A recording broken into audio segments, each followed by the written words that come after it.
Hi everybody, I'm Michael Ruckman, President and CEO of Senteo. We are continuing our series of discussions with thought leaders on the topic of surviving and thriving in a time of coronavirus. Today we're talking with John Berry, the CEO of EFMA, the European Financial and Marketing Association. I've known John for 23 years, so we've got a lot to talk about.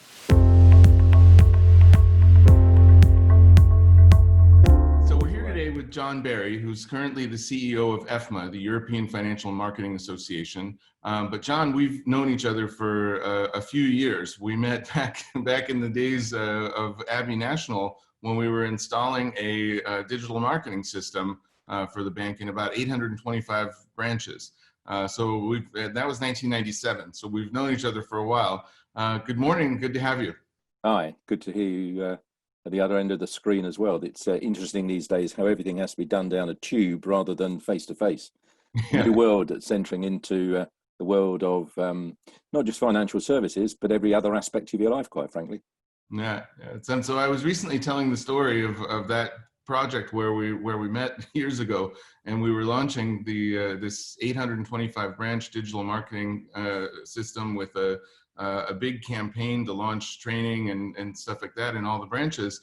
And the day that we were supposed to launch was 2 days after Princess Di was killed in the car crash. And I remember the scramble because all the modules were already filmed, and it was like this happy, cheery, good morning, everybody. And there was a national tragedy. So absolutely. I mean, that was a huge issue in the UK. I mean, in a way, I had a sort of personal element to it as well, because I knew her personally.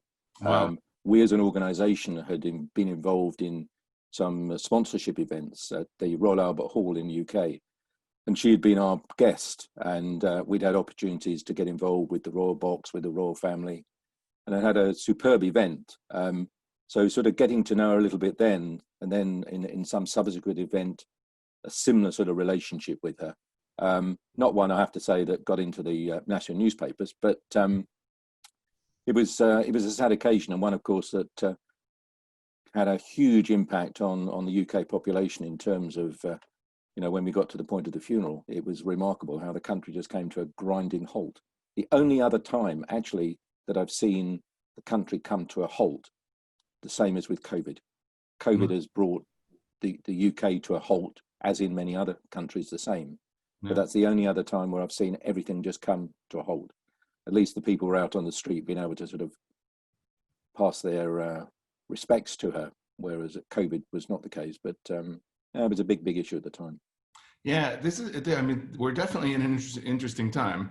And one of the things that's unbelievable really is how banks, it's just financial institutions in general, are behaving. Because there seems to be a little bit different approach this crisis compared to the other ones, maybe a bit more human, maybe a bit more relational. Well, this has hit every part of the economy, and individuals have been, severely impacted in so many ways. It's easy for a government to lock down a country. It's quite difficult to unlock and start to do things in that respect. And I think the locking down had huge impact on the financial sector, as from an individual's perspective. You weren't able to go to your branch that you've been going to maybe on a regular basis. And for those banks that had established strong digital platforms, they really benefited. For those that were weak in the digital space, this was a real problem. And I think what was fascinating is how banks that were struggling to make decisions in the past to drive towards digital, whether it was to do with compliance issues, regulatory issues, the sort of audit, what I would class as sort of internal policemen, decisions sometimes took too long. Suddenly, when COVID came along, decisions were made very, very rapidly. If you didn't make the decisions to help the customer, you were going to really struggle as an organization, because there were alternative providers offering those services. And, there were people who moved from one bank to another because they just couldn't get hold of their bank. You wanted to phone them, and of course, call centers were empty. You then had to establish how you're going to manage all of this with people sitting at home running the call centers.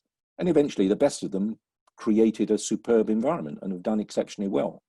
But it will separate out organizations that are the good guys and the bad guys, I believe, in the months and years ahead. Yeah, definitely. There's been this concept in banking for a long time that banks should behave in a way that's good for everyone and not just good for profit.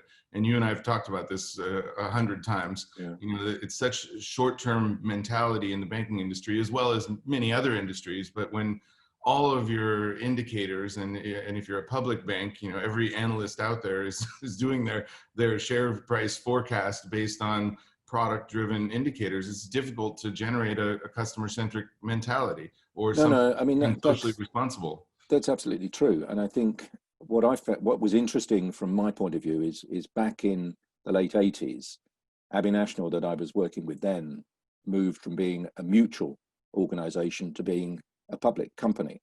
So being from a building society to a public company. And as a mutual, you didn't have that every 3 months looking at the numbers, seeing what the analysts felt. You were an organization that put the customer and everything about the customer at the heart of the way you did business.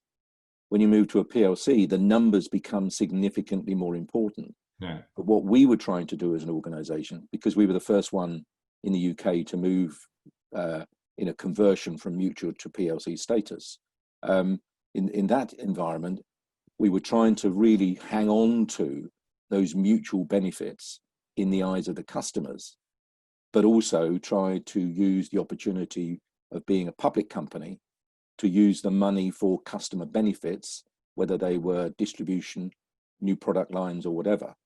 But moving from one to the other is quite a challenge. And you're right, the banking industry is too much driven by short-termism. Yeah.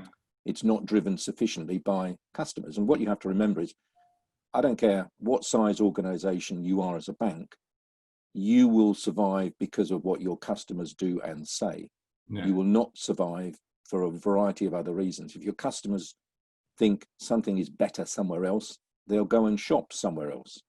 And if you don't have the customer centricity right at the heart of it, my view is you do not have a future.